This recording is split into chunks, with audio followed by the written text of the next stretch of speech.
Alors, bonjour, Célestine. Bonjour Fanny. Bonjour. Célestine est une maman, c'est une advocate pour l'autisme et elle vit en Côte d'Ivoire. Et donc, aujourd'hui, nous allons parler d'autisme. Euh, mais avant, je vais vous laisser, Célestine, je vais vous laisser vous présenter. D'accord, Ça va être plus merci. simple, ouais. Mhm. Merci Fanny. Je me nomme Célestine Quadio. Je suis mariée, maman de 4 garçons, dont le deuxième est autiste. Euh, bon, comme l'a dit Fabi, je milite au sein d'une association que je suis en train de mettre sur place avec d'autres mamans et des professionnels aussi pour pouvoir essayer d'apporter un peu d'entraide entre nous, les parents d'enfants à besoins particuliers. Ce n'est pas juste l'autisme, mais il y a d'autres pathologies aussi qui sont concernées. Et donc, c'est dans ce cadre-là que j'échange aujourd'hui avec Fabi. Ah, merci Célestine. Merci d'avoir accepté l'invitation.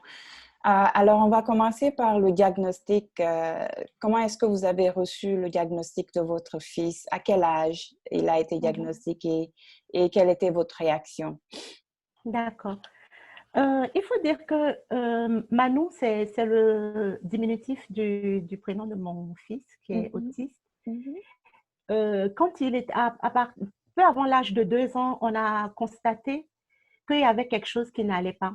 mhm, Il avait commencé à dire papa, maman, il avait pris le pot très, très, très vite. Mais un beau matin, tout s'est arrêté. Et on se posait des questions et de discussions, échanges avec les uns et les autres. On est tombé sur quelqu'un de la famille de mon mari qui nous a dit, mais allez voir au centre de guidance infantile. C'est un centre public qui s'occupe justement des pathologies de ce type-là en Côte d'Ivoire, à Abidjan. mhm, Donc, quand on est parti, on nous a reçus là-bas, les éducateurs spécialisés, le pédopsychiatre. Ils ont fait passer des tests, des évaluations à l'enfant. mhm, Et à l'époque, ils nous ont parlé de psychose infantile. Personne n'avait mis le nom autisme sur ce dont souffrait l'enfant. mhm, Et donc, on parlait d'autisme, de retard de langage, puisque jusqu'à présent, Manou n'est pas encore verbal. mhm, Et donc, on était dans ça, dans les traitements autisme, dans les traitements pour le poser, parce qu'il était très agité aussi, hyperactif. Et donc, nous, on faisait nos recherches sur Internet, on regardait un peu les documentaires et tout, et on se rendait compte que l'enfant, on dirait que les caractéristiques de l'autisme, là, il est en plein dedans. Et ouais, donc, c'est comme ça que nous-mêmes, on a posé notre propre diagnostic. Et puis, bon, il y a un médecin, après qu'on a croisé, qui a bien voulu nous référer à son enseignant au CHU d'Amiens, en France. mhm, Et c'est là-bas qu'eux, ils nous ont confirmé ce qu'on on devinait plus ou moins, nous les parents, que l'enfant était autiste. Et ils nous ont dit, il faut qu'on arrête l'escalade médicamenteuse parce que ça n'allait rien changer à mhm, la situation. Ce n'est pas les médicaments qui vont faire que la situation va s'améliorer. Mon Dieu merci, entre-temps, l'enfant, avec les traitements qu'il avait reçus, l'hyperactivité s'est calmée. mhm, Il est sorti de l'hyperactivité. Et puis, bon, quand on est revenu de ce diagnostic-là, de cette consultation, on n'a plus jamais donné de médicaments à l'enfant. Il a terminé les traitements qui étaient en cours et puis après, stop. Jusqu'à aujourd'hui, l'enfant, là, je suis en train de parler de quelque chose d'il y a environ 7 ans. Hein. wow, L'enfant avait 7 ans à peu près. Donc, vous voyez, aux environs de 2 ans, on sort de choses, on tourne en rond parce que l'autisme n'était pas encore très connu en Côte d'Ivoire. Et puis, c'est après 5 ans qu'on a le diagnostic final. Donc, mais bon, maintenant, c'est beaucoup plus simple parce que nos médecins et tout ont fait les formations et tout, et ils sont vraiment aguerris sur le sujet. Et donc, c'est quelque chose qui est pris en charge, qui est diagnostiqué d'abord assez rapidement Oh, wow. et avec beaucoup d'acuité. Et donc, maintenant, ça va. Donc, ça OK. fait 7 ans environ qu'on est dans le combat, Dans avec, l'aventure. dans l'aventure. C'est Dans ça. l'aventure. Oui. Et comment est-ce que un diagnostic d'autisme est accepté en Côte d'Ivoire en général, culturellement? Est-ce que c'est accepté? Est-ce qu'il y a des mythes autour de l'autisme? Je veux dire, la famille, les amis, comment est-ce qu'ils acceptent lorsque vous annoncez un diagnostic comme ça? Bon, si je veux prendre le cas de ma famille et de la famille de mon mari, on m'a dit que tout est rose, mais ce n'est pas le cas. Mm. Parce que il faut dire que les gens ne connaissent pas vraiment l'autisme. Chez nous, dans les villages, on parle d'enfants serpents. Ça, on le met, les enfants qui ne marchent pas ou bien qui ont des difficultés d'ordre mental, des retards d'ordre mental et tout.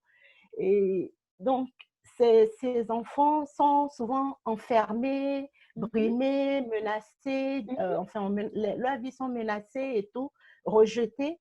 Et donc, c'est quelque chose qui est courant. Ce n'est pas encore l'autisme comme les autres maladies liées au développement mental, ce n'est pas encore vraiment bien connu. Donc, il faut vraiment la sensibilisation pour pouvoir sortir ces enfants-là de la détresse. Et ce n'est pas seulement dans les villages, même en ville. Je me souviens l'année dernière, quand on a fait notre journée de l'autisme, il y a des gens qui ne connaissent même pas, qui n'ont jamais entendu même. Et Wow. souvent, même quand on dit autisme, les gens pensent à des problèmes d'ouïe. D'otite, oui, c'est ça. Oui. C'est vrai que c'est Et donc, très proche. oui. Donc, par exemple, quand je vais à l'église avec l'enfant et qu'on doit prier pour lui, je dis, ah, il est autiste. Les pasteurs demandent, il a mal aux oreilles, il n'entend pas. Je dis, non, non, c'est pas qu'il a mal aux oreilles, il entend très bien, mais il est autiste. Bon, Oui. donc, c'est vraiment des choses qui sont pas, c'est un handicap qui n'est pas vraiment très connu, mais Mhm. avec les sensibilisations, il y a beaucoup de choses qui sont faites, des parents qui s'organisent en association, en groupe Facebook, il y a des manifestations qui sont faites, des OK. communications, des interviews à la télé et tout. Et on va aussi dans les quartiers, Mhm. dans le mois de l'autisme. Cette année, on n'a pas pu le faire à cause de cette pandémie à coronavirus, Mhm. mais c'est quelque chose qui est prévu, aller dans les quartiers et Mhm. puis faire de la sensibilisation, sortir vraiment les enfants à la lumière pour qu'on puisse leur donner aussi un avenir positif. Mhm. Oui, oui, ça c'est vraiment, ce que vous faites est vraiment important parce que ces enfants-là, ils vont pouvoir avoir les traitements qu'ils ont besoin et aussi Oui, l'éducation parce que c'est des enfants exactement. qui sont pas, qui comprennent, qui peuvent apprendre et c'est vraiment important ce que vous faites comme travail. Et donc maintenant, Par rapport, c'est... par rapport à l'éducation, il faut dire que c'est un gros souci, un gros sujet, parce que au niveau du public, il n'y a pas beaucoup de structures pour encadrer ces enfants. C'est au privé, et au privé, c'est vraiment cher. Bon, je ne peux pas dire l'équivalent en dollars, mais c'est vraiment cher. Et ce n'est pas tous les parents qui ont forcément les moyens de pouvoir confier leur enfant dans le privé où ils seront pris en charge toute la semaine, du matin jusqu'au soir, pour que les parents puissent posément aller travailler pour pouvoir justement nourrir la famille. Mhm. Donc, il y a des mamans, des papas qui se retrouvent du jour au lendemain à ne pas pouvoir aller au travail parce qu'il y a l'enfant qui n'a d'endroit où aller. Si on n'a pas une maman ou bien les parents à proximité pour pouvoir s'en occuper, c'est vraiment un sujet. Et il y a des centres publics, c'est vrai, mais ce n'est pas suffisant. Mhm. Et la prise en charge, de ce que j'ai entendu, hein, des témoignages qui me sont venus, c'est peut-être des temps de 2 heures ou demi-journée. Et Mhm. ça, c'est pas suffisant pour un parent qui doit aller au travail. Mhm. C'est vraiment compliqué. Et pour l'enfant lui-même, 2 heures de stimulation, d'apprentissage, c'est pas forcément Assez. efficace, suffisant. Mhm. Mhm. Et donc maintenant, vous avez des docteurs qui diagnostiquent l'autisme, c'est ça? Oui, oui. En Côte d'Ivoire. Ici, Et ce quel sont genre? les OK, les pédiatres, OK. C'est les pédopsychiatres, pédopsychiatres. Ah, pédopsychiatres, OK. C'est eux OK, qui diagnostiquent l'autisme. Ça, c'est bien. Oui. Et est-ce que vous avez d'autres services comme, je ne sais pas, speech, l'équivalent de la vocalisation, travailler sur le verbal, vous Les avez orthophonistes, les orthophonistes, oui, vous avez tout oui. ça? OK, Oh, en orthophoniste, moi j'en connais une. On m'a OK, parlé de 2 autres personnes. Donc, pour un pays de plus de 20 millions d'habitants, on a peut-être 3 ou 4 orthophonistes. Bon, OK. peut-être qu'il y en a d'autres qui apprennent sur le tas, qui essayent de bricoler des choses, je ne sais pas. Mhm, Mais il n'y en a pas beaucoup. Tout comme même les pédopsychiatres. Euh, à l'époque, je crois qu'il y en avait 5. Il y mhm. en a un qui est parti aux États-Unis, enfin, un des pédopsychiatres qui a trouvé un poste à l'international. Mhm. Donc, du coup, vous voyez, pour un pays, euh, on reste seulement avec 4 pédopsychiatres. C'est pas suffisant. Mhm, Il y mhm. a aussi les éducateurs spécialisés qui travaillent avec les pédopsychiatres pour produire les diagnostics. OK. Ah oui, c'est sûr qu'il y a un grand besoin dans ce cas-là. Et Très grand. ouais. Et donc vous, votre organisation, est-ce que vous pouvez nous en parler un peu, juste au cas où il y aurait des parents qui veulent, qui écoutent ça et qui veulent peut-être vous joindre ou vous parler. D'accord. Mhm.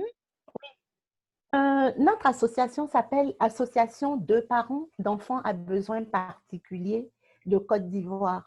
C'est une association qui regroupe des parents, qui regroupe aussi des enfants à besoins, des personnes à besoins particuliers. Pour l'instant, comme la plupart des personnes avec qui on interagit ont des enfants à bas âge ou qui ne peuvent pas encore s'exprimer pour eux-mêmes, donc, c'est plus des parents qui interviennent dans l'association. On a aussi des éducateurs spécialisés euh, avec nous, qui nous conseillent, avec qui on peut échanger sur les problématiques auxquelles nous faisons face.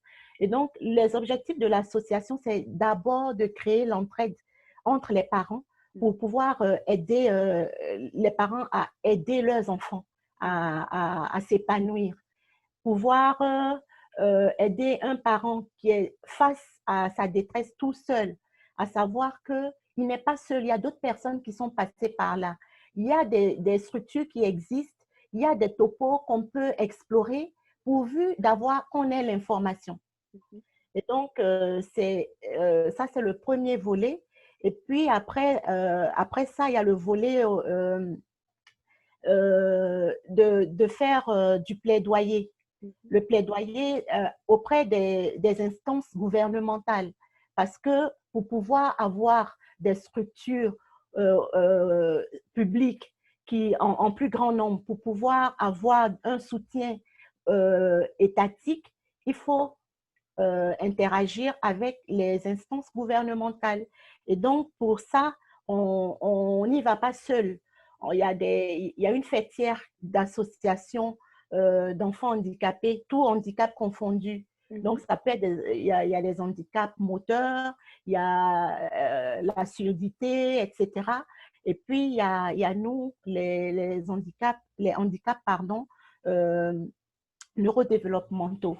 Et donc, tout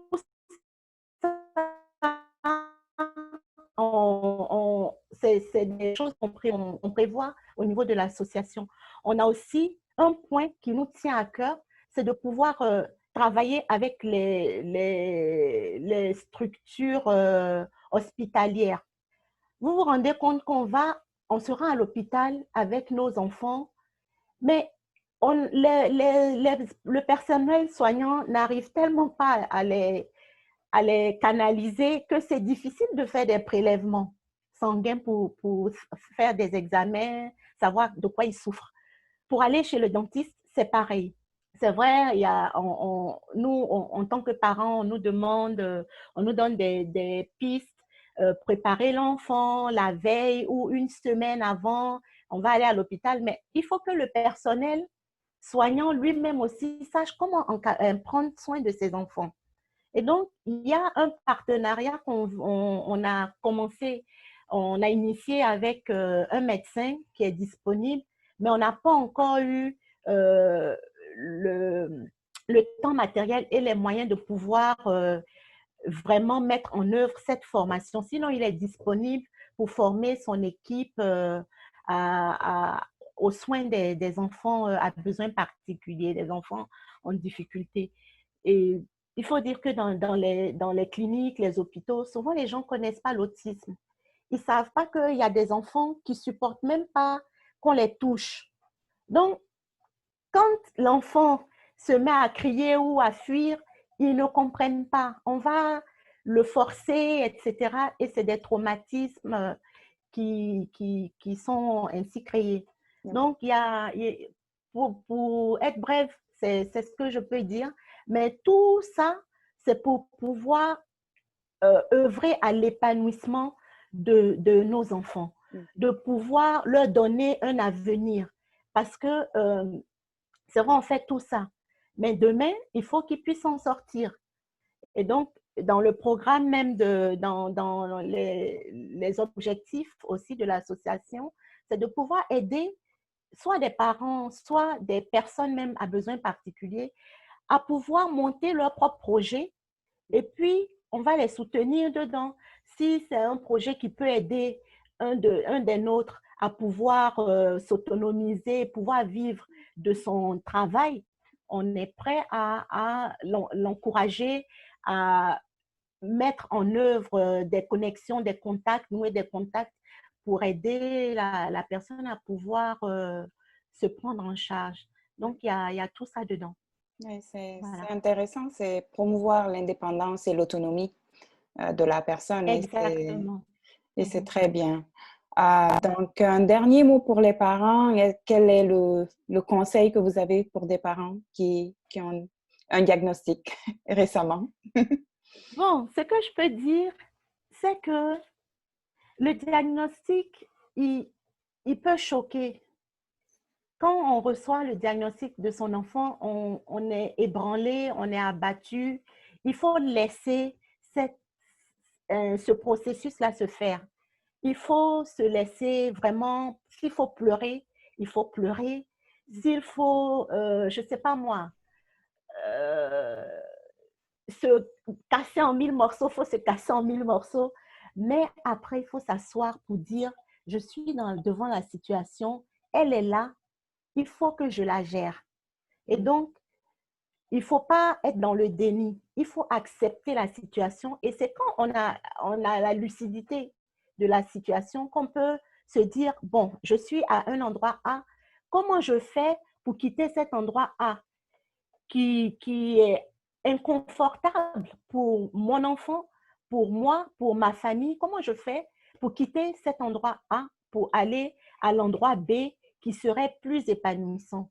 Ou bien, même en restant à l'endroit A, comment je fais pour améliorer cet endroit A? Et donc, c'est vraiment ça. Vivre sa douleur, ne pas la nier, mais après, il faut se relever et accepter le diagnostic qui a été donné et ne pas se dire que c'est la fin de la vie.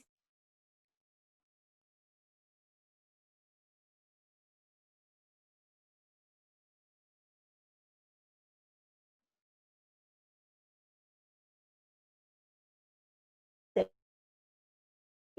la fin du monde ou c'est pas mon enfant. Non, non, c'est votre enfant. Et cet enfant, il a besoin d'avoir des parents positifs autour de lui pour pouvoir l'aider lui aussi à s'épanouir. Qu'on apprenne à montrer à être optimiste et à montrer les bonnes choses à nos enfants et ne pas les cacher. Surtout ne pas les cacher, se dire que bon, si je sors avec l'enfant, il va gêner tout le monde, il va se mettre à sauter, à crier partout, etc. Qu'il saute, qu'il crie, mais il faut que vous appreniez à l'enfant à aller au-devant de la société. Et donc, c'est ce que je peux dire à un parent. C'est vrai, le diagnostic, il choque, mais après le choc, il faut se relever et puis prendre la main de son enfant et l'accompagner sur la route de la vie. Le diagnostic, ce n'est pas la fin du monde. Après ça, il y a beaucoup de choses qu'on peut vivre de façon positive. Et il ne faut pas aussi limiter son quotidien, sa vie à ce diagnostic. En tant que femme, en tant qu'homme, en tant que parent, en tant que frère, en tant que sœur, on a une vie personnelle. Il ne faut pas l'oublier et il ne faut pas s'oublier et se noyer dans le handicap. Il faut que tous ensemble, on puisse émerger, on puisse s'épanouir. Et je pense que c'est la seule chose qu'il faut avoir à l'esprit et savoir qu'on n'est pas seul et que quand on est découragé, on peut appeler quelqu'un et échanger avec la personne. La personne pourra dire « Ah, moi aussi, je suis passée par là, mais voilà comment j'ai fait, voilà comment j'ai pu m'en sortir et tout. » Et même si on n'a pas de solution, au moins écouter. Le fait de pouvoir s'épancher, c'est vraiment une source de choses, comme un exutoire qui est quand même puissant. Et donc, nous, au niveau de l'association, il y a nos numéros sur notre site qui s'appelle APEPSI. On a une page Facebook, il y a nos contacts là-bas. Ceux qui le souhaitent peuvent nous contacter. Il y a des parents qui m'appellent des fois, j'échange avec eux, j'essaie de donner des conseils, d'encourager et tout. Et c'est quelque chose qui me fait vraiment plaisir. Je suis disponible pour écouter et pour apporter le peu que je sais, le peu d'expérience que j'ai. D'accord. Merci Voilà. beaucoup, Célestine. Merci d'avoir accepté l'invitation et merci d'avoir partagé avec nous aujourd'hui votre expérience, votre savoir et je suis sûre que ça va servir un parent quelque part qui va écouter cette vidéo. J'espère. Et on reviendra. C'est sûr qu'on va en faire d'autres et on va poser d'autres questions parce qu'il faut continuer à sensibiliser les gens et éviter l'isolement. Les gens ne doivent pas s'isoler. Ils doivent sortir avec leurs enfants et, comme vous dites, accompagner leurs enfants sur ce chemin de la vie parce que c'est ça le but de la vie quelque part. Hein. C'est de pouvoir passer un petit bout de chemin ensemble et essayer d'atteindre ce bonheur que nous voulons tous. Alors, je vous souhaite de passer un bon dimanche et merci d'avoir accepté l'invitation encore et merci pour votre temps. Merci, Fabi. Et bon dimanche. Merci. Au revoir.